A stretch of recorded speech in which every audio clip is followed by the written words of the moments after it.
di sini saya akan menjawab soal-soal dari ujian akhir semester komunikasi personal kelompok. Nah, dalam soal-soal ini ada 4 soal. Soal yang pertama yaitu jelaskan apa hakikat komunikasi antar pribadi. Untuk soal yang kedua, apa unsur-unsur dalam komunikasi antar pribadi. Dan yang ketiga, bagaimana komunikasi antar pribadi dapat memengaruhi seseorang baik sikap, perilaku maupun paradigmanya. Dan yang keempat yaitu ada dalam kelompok bagaimana komunikasi berlangsung. Apa saja bentuk komunikasi kelompok? Hakikat komunikasi antar pribadi. Di antara semua pengetahuan dan keterampilan yang dimiliki manusia, komunikasi termasuk yang paling penting dan berguna. Mengapa demikian? Karena dengan komunikasi antar pribadi, Anda berbicara dengan diri sendiri, mengenal diri sendiri, mengevaluasi diri sendiri, meyakini diri sendiri tentang ini dan itu, mempertimbangkan keputusan-keputusan yang akan diambil, dan menyiapkan pesan-pesan yang akan Anda sampaikan kepada orang lain. Misalnya seperti berpikir, melamun, dan lain-lain sebagainya. Untuk soal yang kedua yaitu apa unsur-unsur komunikasi antar pribadi. Yang pertama itu ada komunikator. Nah, komunikator ini merupakan pihak yang bertindak sebagai pengirim pesan dalam proses komunikasi. Nah, yang kedua yaitu yang selanjutnya itu ada pesan dan informasi. Pesan atau informasi ini merupakan keseluruhan apa yang disampaikan oleh komunikator. Untuk yang ketiga yaitu ada sarana komunikasi atau channel. Sarana komunikasi atau channel ini dapat disebut dengan media yang digunakan sebagai penyulur pesan dalam sebuah proses komunikasi. Nah, selanjutnya itu ada komunikan atau receiver.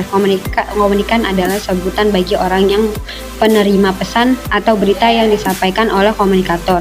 Selanjutnya yaitu ada umpan balik atau feedback. Umpan balik bisa diartikan sebagai jawaban komunikan atas pesan yang diberikan oleh komunikator kepadanya. Selanjutnya yaitu ada dampak atau efek. Dampak adalah efek perbedaan yang dialami oleh komunikan sebelum dan sesudah penerimaan pesan. Untuk soal yang ketiga yaitu bagaimana komunikasi antar pribadi dapat memenuhi seseorang baik sikap, perilaku maupun paradigmanya. Nah, kita dapat melihat dari tujuan komunikasi interpersonal itu sendiri. Nah, tujuannya itu ada menemukan diri sendiri. Salah satu yang dapat menjadi sebuah tujuan komunikasi interpersonal yaitu pada menemukan personal maupun pada pribadinya. Selanjutnya yaitu ada menemukan dunia luar. Hanya dengan komunikasi interpersonal yang bisa menjadikan kita memahami lebih banyak tentang diri kita serta juga orang lain yang berkomunikasi dengan kita.